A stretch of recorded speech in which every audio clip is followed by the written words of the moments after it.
नमस्कार दोस्तों, स्वागत है आप सभी का मेरे व्लॉगिंग चैनल में।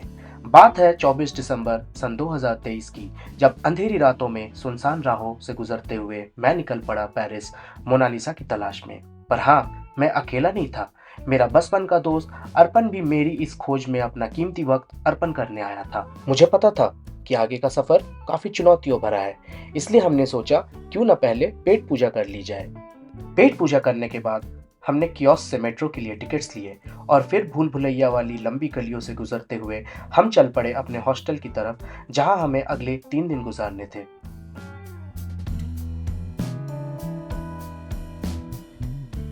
हॉस्टल पहुंचते ही हमने अपना सामान पटका और फिर अगली भूल भुलैया वाली गलियों से गुजरते हुए हम पहुंच गए मोनालिसा के घर, जिसका नाम लुव्रे म्यूजियम है।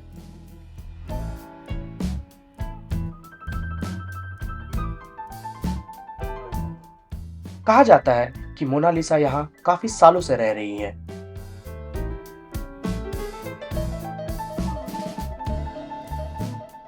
मोनालिसा का घर काफी ही आलीशान है और इस घर में कुल 5 माले और करीब 400 कमरे हैं, जिसमें मोनालिसा पहले माले पे कमरा नंबर 701 में रहती है।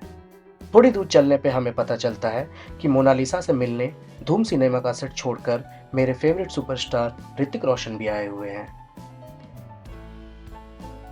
अपने फेवरेट सुपरस्टार से मिलके मैं और मेरा दोस्त बहुत ही खुश होते हैं।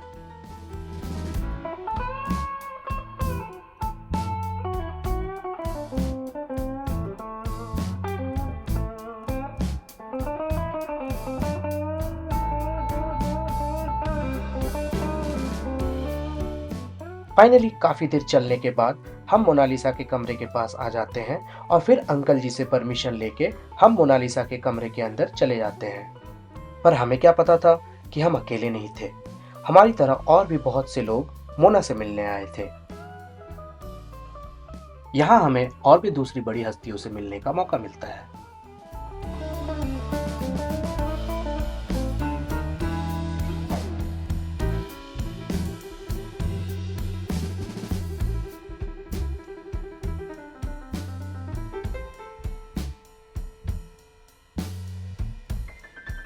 आगे बढ़कर पैदल चलते हुए हम खुफिया सुरंग के रास्ते इजिप्ट पहुंच जाते हैं। पता नहीं सर झुकाए और नीचे देखते हुए ये किस चीज की तलाश कर रहे हैं। आगे बढ़ने पे हमें और भी काफी पुरानी चीजें देखने को मिलती हैं। आगे हमें और भी काफी आर्टिस्टिक चीजें देखने को मिलती हैं। इजिप्ट से निकलने के बाद हम वापस पेरिस आ जाते हैं और फिर थक हार के अपने हॉस्टल की ओर चल देते हैं। मोना से मिलने के बाद अगले दिन हम एफिल टावर की खोज करने निकल पड़ते हैं।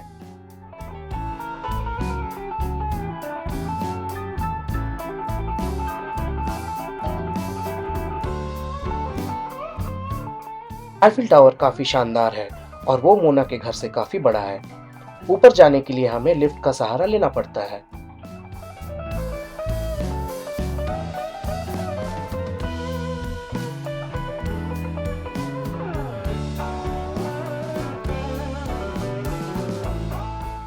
थोड़ी देर एफिल टावर में बिताने के बाद और मौसम का मजा लेने के बाद हम फिर से अपनी पेट पूजा के लिए निकल पड़ते हैं। स्वादिष्ट पेस्ट्रीज और लंच करने के बाद वक्त था साइन में शिप के सफर का। जगमगाता हुआ एफिल टावर रात में काफी खूबसूरत दिखता है। पूरे दिन के थकान के बाद हम रात में फिर से अपने हॉस्टल लौट पड़ते हैं। ये हमारे सफर का आखिरी दिन है और 2 दिन की कड़ी मेहनत के बाद हमने आज अपने सफर को थोड़ा आराम देने के बारे में सोचा और हमारा आखिरी पड़ाव पेरिस के हाईएस्ट पॉइंट पे बसा वो चर्च है, जहां से पेरिस का एक बेहद ही खूबसूरत नजारा देखने को मिलता है। मोंटमार्ट्रे में टॉय ट्रेन से पेरिस की गलियों का सफर काफी ही मजेदार है।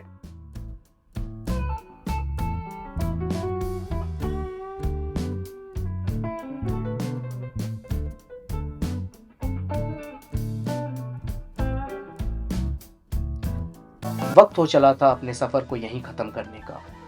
पेरिस को अलविदा कहने और घर के लिए लंबे सफर से पहले हमने एक भारतीय रेस्टोरेंट में डिनर किया। वक्त हो चला था अपने दोस्त को अलविदा कहने और पेरिस से ढेर सारी यादें समेत अपने सफर को यहीं अंत करने का। फिर मिलेंगे दोस्तों, तब तक के लिए अलविदा।